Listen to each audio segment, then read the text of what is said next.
Great peace, great peace, great peace. Yakoki. Yakoki. So I'm out here, I'm grounding.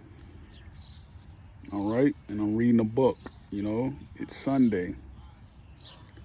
This is the day that all Hamites, all Canaanites, all Moabites, all Hebrewites, all Israelites, all Judites, all Kemites, we all worship the Sabbath. You know, we all worship and we join hands. Okay.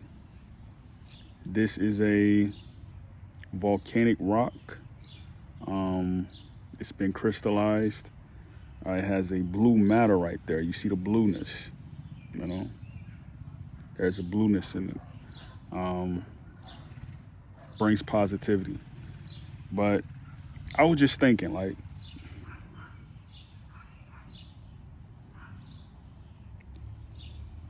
I know people have the internet, right? And the information that certain people get, you know, through their search engines, other people may not get. This is why, like, when I look up the information about the ancient Egyptians, right?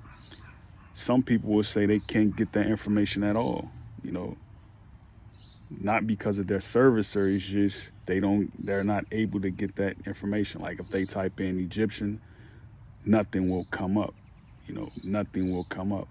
And then you even have that kind of exacerbated in a sense where you have VPN networks that are kind of put in a situation where they have to meet the standards of communist countries like China.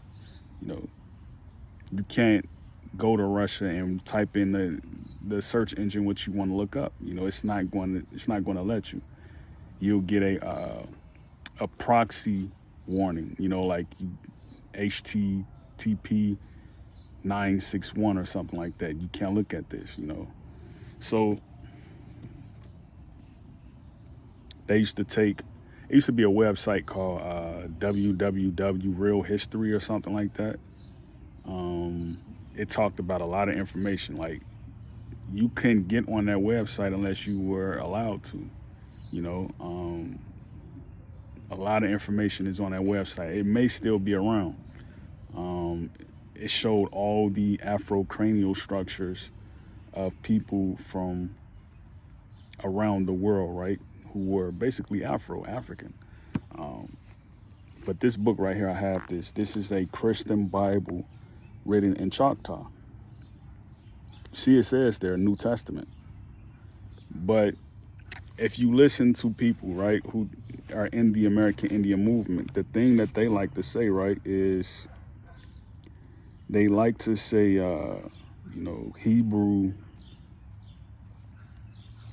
right? It doesn't, you know, it's not in the Choctaw language. But when you see the Y and you see the Z, you know that's Hebrew. That means you've completed the last steps of this particular generation or this age. You've completed it. You've completed the A, B, and C order of communication. Now you're ready to move to the next level, right? You know, this is why if you're from that bloodline, you're supposed to give, you know, your child, like myself, right? My name, my mother, she gave me the E, the Y, and the Z, you know, because that's from my father's side. That's what I have. I couldn't relate to having a S in my name, you know what I mean? Like, I couldn't relate to it, you know? So I would be a completely different person if I had a bloodline of people with S. I would be a completely different person.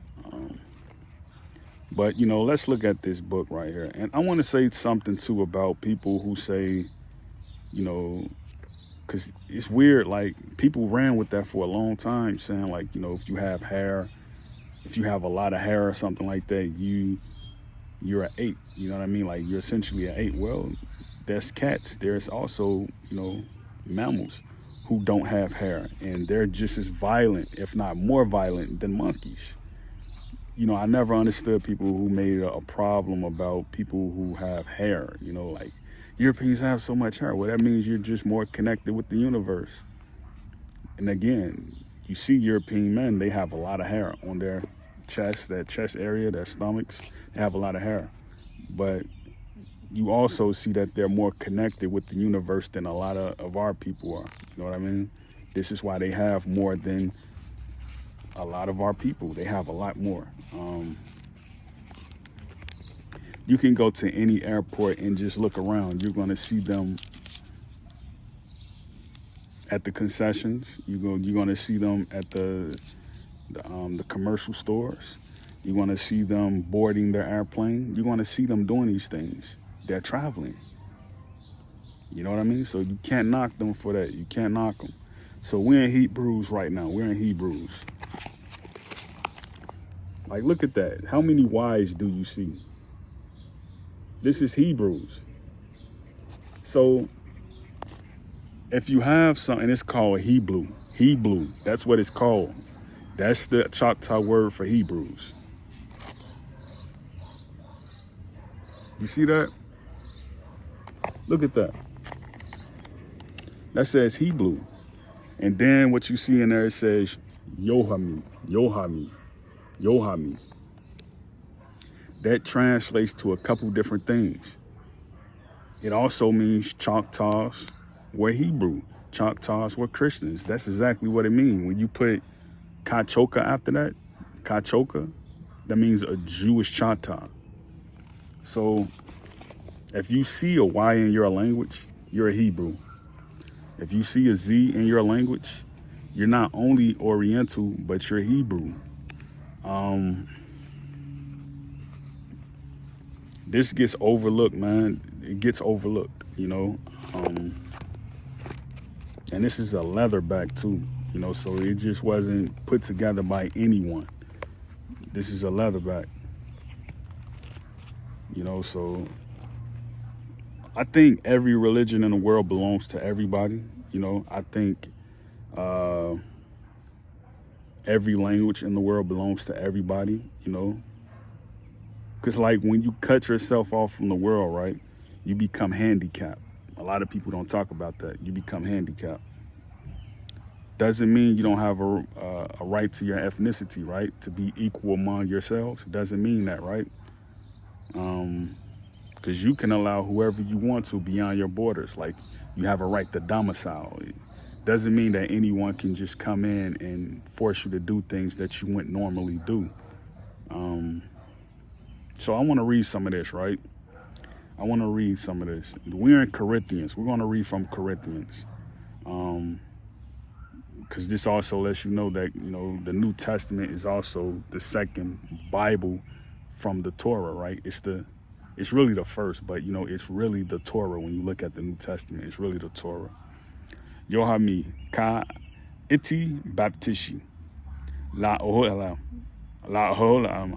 ma shilabash anu foye yako ho shahama shimishi.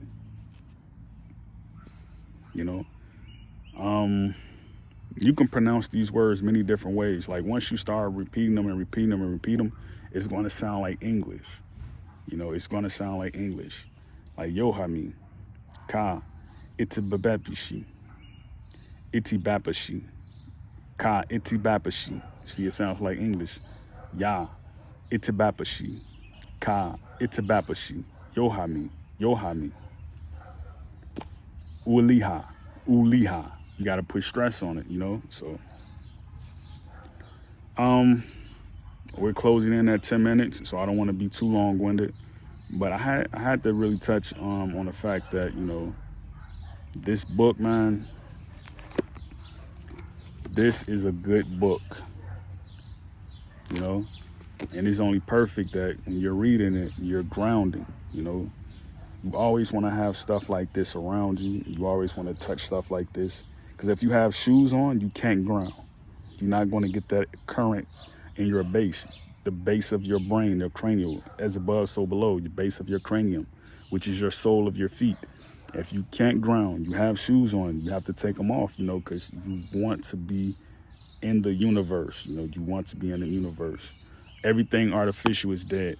You know, that's what you have to understand. Everything artificial is dead. You know, so when you see an ant mole or something like that coming up from the ground, that means your soil is alive. And if you plant a seed and it doesn't grow, it just means that seed is not compatible for that soil. You got to try another seed. Try a different hybrid of seed. Your soil is alive, you know. And I'm going to put this in the video where I said that, you know, because that just rolled off the top of my head. Like, I had to say that, you know. I'm going to add that in the video. Great peace, Yakoki.